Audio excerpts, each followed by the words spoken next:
Un Kyrgios mobilisé qui joue sérieusement au tennis. Gulbis au 3e tour d'un Grand Chelem en 2020. Alexander Zverev qui arrive à gagner 2 matchs en Grand Chelem en 3-7. Pas de doute, cette 4e journée à l'Open d'Australie valait le détour. Je tenais déjà à m'excuser par avance étant donné qu'à l'origine c'était Benoît qui devait faire cette vidéo. Il l'a tournée, il l'a montée mais son logiciel de montage a planté, ce qui fait qu'il n'a pas pu faire le rendu final. Ensuite il devait partir, ce qui fait qu'on a réorganisé un petit peu toute l'équipe à la dernière minute en urgence. Là je reviens de ma séance de tennis et je vais faire cette chronique au talent sans notes par rapport à ce que j'ai vu aujourd'hui. Donc je vais sans doute oublier certaines choses mais ne m'en veux pas. Je me rattraperai sur les prochaines chroniques à venir. On commence tout de suite avec une valeur sûre, mon poulain Rafael Nadal qui s'impose en 3-7 contre Delbonis. Le score peut être flatteur, mais le niveau de l'espagnol en est tout autre. C'est toujours aussi poussif.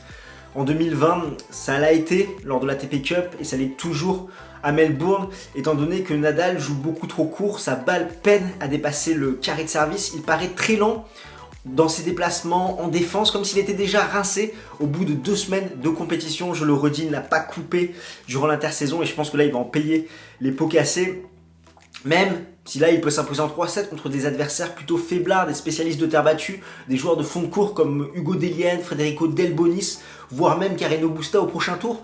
Mais si cet adversaire arrive à un peu plus exploiter sa faible longueur de balle, en prenant la balle plus tôt, en l'agressant notamment côté coup droit, comme l'ont fait Nishioka, Goffin et De Minaur en ATP Cup, là ça va beaucoup plus le gêner. Durant les 2 premiers sets, il a un ratio de balles de break converties catastrophique. Une seule balle de break convertie sur 19 opportunités de break.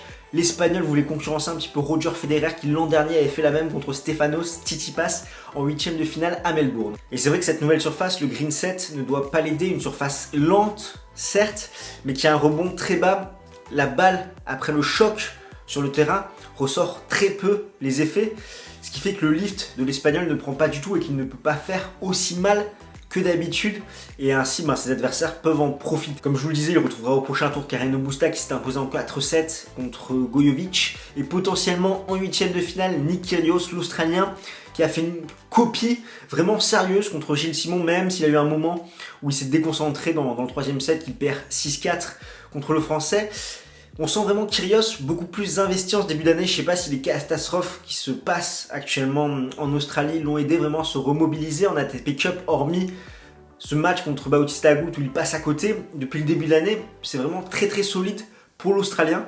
Mais avant ça, il devra se défaire de Khachanov qui est venu à bout de Michael Himmer en 5-7, 4h36 de jeu. Le Russe qui n'est plus du tout dans sa forme de fin 2018 où il s'était imposé un Bercy, c'est beaucoup plus laborieux pour lui, ça s'est encore vu aujourd'hui où il y a eu pas mal de breaks, des breaks, notamment dû à la surface où Karen Khachanov arrivait à faire beaucoup moins mal avec son coup droit lifté, la balle revenait beaucoup plus souvent et il était obligé de rejouer un coup supplémentaire pour faire le point. On notera également la victoire de Dominic Thiem en 5-7 contre Bolt, l'Australien qui n'est pas forcément le joueur le plus connu dans son pays, qui est gaucher, qui a un jeu tout en variation. Pourtant tout se passait très bien pour l'Autrichien qui menait 6-2, 5-3.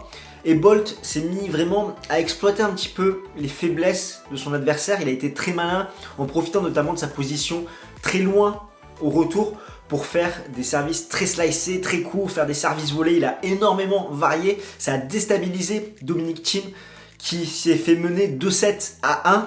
Mais derrière, l'Australien n'avait plus les jambes et finalement Thiem a repris le dessus. Il rencontrera au prochain tour, non pas le coupeur de tête annoncé Kevin Anderson, mais bien Tyler Fritz qui nous a fait une remontada lui aussi, sachant que le Sudaf menait 2-7-0 et derrière Fritz a vraiment su hausser son niveau de jeu. Il a été impressionnant au service, il se fait breaker seulement 2 fois dans la partie. On sait que c'est plutôt le compartiment qui tourne à l'avantage de Kevin Anderson, qui manque un petit peu de rythme, manque un petit peu de repères, et peut-être qu'il n'a pas encore récupéré toutes ses compétences athlétiques. Je rappelle qu'il revient de blessure, ça faisait 6 mois qu'il n'avait pas joué, et vraiment Fritz a su prendre le meilleur sur lui. On sait qu'il joue très bien en Australie. L'an dernier, il avait fait un 3e tour contre Roger Federer où il s'était incliné en 3-7. Là encore, il aura un 3e tour peut-être plus abordable pour lui, sachant que Dominic Thiem peine un petit peu à avoir son meilleur niveau en Australie. L'autre joueur qui a failli faire une remontada, c'est Pierre Hugerbert, mené 2-7-1 contre David Goffin, et finalement le Français a réussi à l'emmener dans un 5e set. Goffin qui était blessé à la jambe, qui n'arrivait plus du tout à pousser au service, notamment où il a commis 12 doubles fautes, mais finalement il s'impose, il rencontrera au prochain tour l'homme invaincu en 2020, Andrei Rublev. Dernier gros match chez les hommes, c'était bien évidemment le Wawrinka Seppi, Andreas Seppi, le coupeur de tête en Australie. Sur ses 5 dernières participations, il a fait 3 huitièmes de finale là-bas, il se sent très bien. Il a failli refaire le coup, il a emmené le Suisse dans un 5e set où il avait notamment le break. Wawrinka qui a avoué qu'il était malade les 2 derniers jours, qu'il a plus passé de temps au lit que sur les cours de tennis, mais finalement il a su retrouver un second souffle pour s'imposer contre l'Italien. Stan Wawrinka qui rencontrera au prochain tour John Isner. En effet, les États-Unis, c'est le pays le plus représenté à l'heure actuelle au 3e tour chez les hommes. On notera les victoires convaincantes de Gulbis, Medvedev, Popyrin, Alexander Zverev également qui s'est imposé en 3-7 contre Gerasimov. C'est plutôt rare de voir l'Allemand si facile en Grand Chelem sur ses 2 premiers tours sans concéder le moindre set. C'est d'ailleurs seulement la 2e fois de sa carrière que ça lui arrive après Wimbledon 2017. C'est également son 22e match où il ne commet aucune double faute, le premier depuis son quart de finale victorieux à Pékin en 2019 contre Sam Querrey. Et on notera les victoires de Verdasco et Monfils en 4-7, Gaël qui est notre dernier escapé français, toujours difficile de le jauger, notamment du fait que là au service contre Karlovic, le vétéran croate, il ne savait pas spécialement fort mais il a su se reprendre après la perte du premier set. Avant de passer du côté des dames, on revient sur notre jeu concours avec notre partenaire Extreme Tennis pour gagner un t-shirt comme celui-ci, de ton choix, c'est simple. Il suffit que tu t'abonnes à notre chaîne YouTube Games Talk et que tu répondes à la question suivante: combien d'Ace, le lauréat de l'édition 2020 de l'Open d'Australie, va-t-il inscrire sur l'ensemble de la quinzaine? Tu vas jusqu'à la fin du 3e tour pour participer. Du côté des dames, pas de grande surprise étant donné que les 10 premières têtes de série sont toujours en lice au stade du 3e tour, donc c'est un fait plutôt exceptionnel.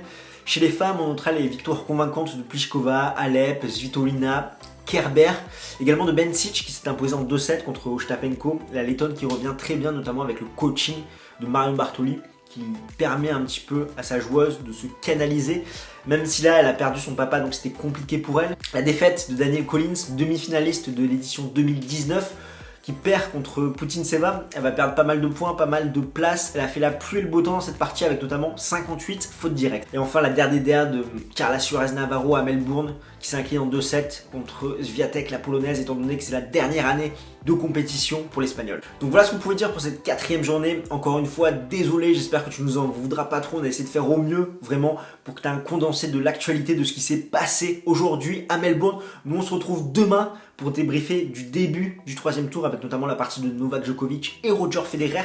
D'ici là, si t'es pas encore abonné à notre chaîne YouTube, je compte sur toi pour le faire pour ne plus rien manquer de l'actualité tennis. Tu peux lâcher un petit pouce bleu si t'as aimé la vidéo et bien sûr nous suivre sur tous nos réseaux sociaux, que ce soit Twitter, Instagram, Facebook et nous rejoindre pour parler sur une communauté de passionnés sur le Discord. D'ici là, porte-toi bien. Ciao ciao tout le monde.